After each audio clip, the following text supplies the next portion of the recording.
I think one of the most annoying things you can be as a Christian is lazy, and I'll tell you why. It is nearly impossible to grow as a person or grow in your relationship with God if you're lazy. James 4:8 says, draw near to God and he'll draw near to you. So you got to draw near first, but if you're not drawing near because you're too lazy, you're not going to grow with him. Jeremiah 29:13, God says you will seek him and find him when you seek him with your whole heart. But if you're too lazy to seek him with your whole heart, you're not going to find him. But basically, long story short, the Bible tells us that we should work hard in all we do, that we should use our time wisely, that we shouldn't be sluggards, that we're disgraceful sons if we're sluggards, and stuff like that. The reason laziness and procrastination are sins are because they're the arrogant assumption that God is going to give you another time to do what you need to do. You're lazy because you're arrogantly assuming that God is going to give you another time to do what you need to do. Literally, you can trace any form of laziness back to that pride. I'm too lazy to go get this work done around my house. I'm too lazy to do this.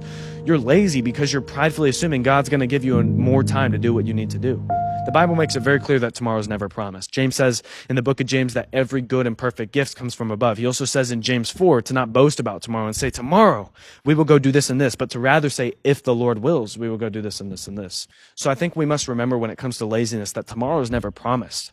And when we procrastinate, when we're too lazy to go get something done, when we're too lazy to go seek the Lord, to go get a job and work, when we're too lazy to do our homework or do our chores around the house or whatever, we're too lazy because we're arrogant, because we're arrogantly assuming God will provide more time to use. Now, the way we overcome this is actually, I think Paul says in Ephesians 5:15-16, Paul says, be very careful then how you live, not as unwise, but as wise, making the most of every opportunity because the days are evil. Paul tells us here to be wise and make the most of every opportunity.